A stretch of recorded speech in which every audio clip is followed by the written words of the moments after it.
So as we move into your final day of the unit tomorrow, I just want to take this time to go over and review what we really learned briefly yet efficiently. So first, as we discussed, this unit was focused on the separation of powers, which in itself is the division of government power into multiple branches with distinct and separate areas of responsibilities. We know that those branches are the legislative branch, executive branch, and the judicial branch.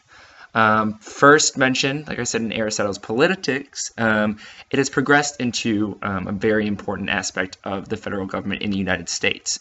It makes sure that one group or one person or one branch doesn't get too powerful. Therefore, there are all the responsibilities of the federal government are separated. Therefore, it doesn't turn into an anarchy or a monarchy or a really extensive form of government that could cause harm to our nation. So we have these separations of powers to make sure that there's separate responsibilities and separate relationships that will therefore ensure that no one becomes too powerful and that it benefits the citizens the most.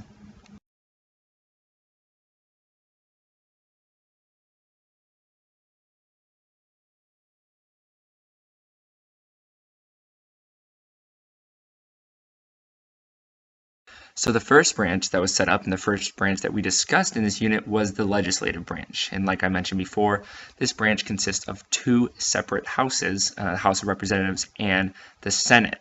And so really what this branch does is it makes sure it really creates bills and laws that will better the citizens or constituents that these areas represent. So for the House of Representatives, that is determined by population, and for the Senate, there is two per state.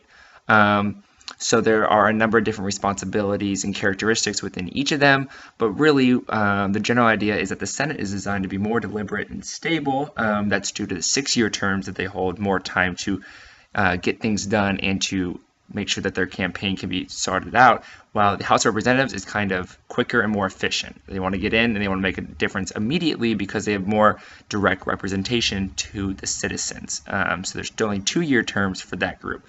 But overall, both of these groups work together and with the federal government to create laws and bills that better the lives of us. And they also make sure that the other two groups of powers don't get too powerful either. So therefore, we'll discuss that a little bit later in this presentation.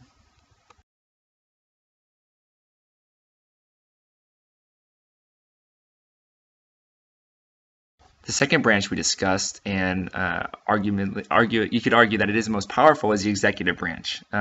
So the president obviously has what seems to be a countless amount of responsibilities and roles. So the president, the biggest role is to oversee the application of the federal government on a day-to-day basis. Other roles can include being the commander-in-chief. They can be the chief deliberator for the nation. And one role that I think we need to focus on also when it comes to looking at the president in the executive branch is the role of the model for what our nation represents. So over the time, this presidential influence and role has expanded, and that was seen through executive privilege, executive orders, and so forth. But the president has the power to veto, which is where their biggest checks and balances role comes into play. But like I said, this is a role that is highly regarded as one of the most important, if not the most important, when it comes to the federal government. So although that they do have a lot of power, they still have checks and balances that can be put forth by the legislative branch and the judicial branch. So the power is not gone unchecked, although they do have a mass amount of responsibility and roles that they need to put forth.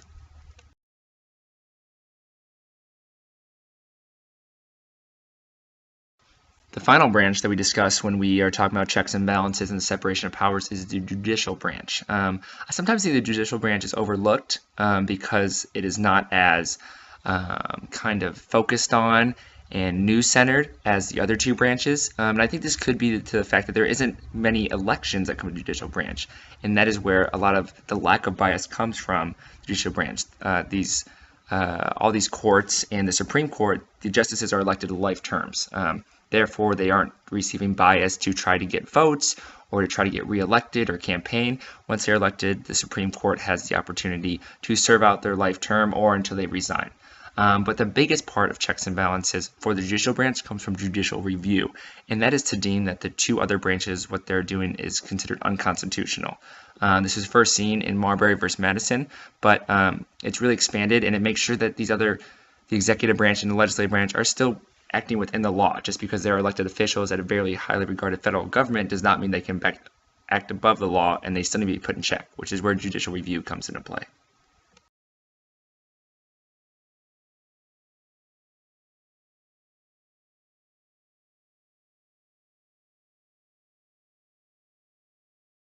This all comes into checks and balances, and each branch has a check and a balance put on it by the other two branches, so no branch is gone unchecked, so to speak. So while head-on-head clashes do happen between the branches, and there's sometimes it's a little friction between them, really what they understand is that they're trying to better the lives of us, the citizens, and making sure that one power doesn't get too powerful. That is also ensuring that as well. It makes it fair, it makes it reasonable, and it makes sure that we don't fall into a very dangerous form of government that could be potentially harmful to the citizens. So with checks and balances comes the question of, do they work? Does one branch have more power than the other? But what we're focusing on here is what these checks and balances are, and that's what you're going to need to know for your assessment tomorrow. What are the checks and balances that each branch has on each other, whether it's judicial to executive, executive to legislator, or so forth? Understanding, yes, they can do this to their branch, but they also can receive this check and balance from the other branch as well. So kind of understand there's a little give and take between these three branches to ensure that not one gets too powerful and that they serve us, the constituents and citizens, to the best of their ability. So prepare to demonstrate your knowledge of this tomorrow during the assessment, and I hope that we all do well, and we will see you tomorrow. Thanks.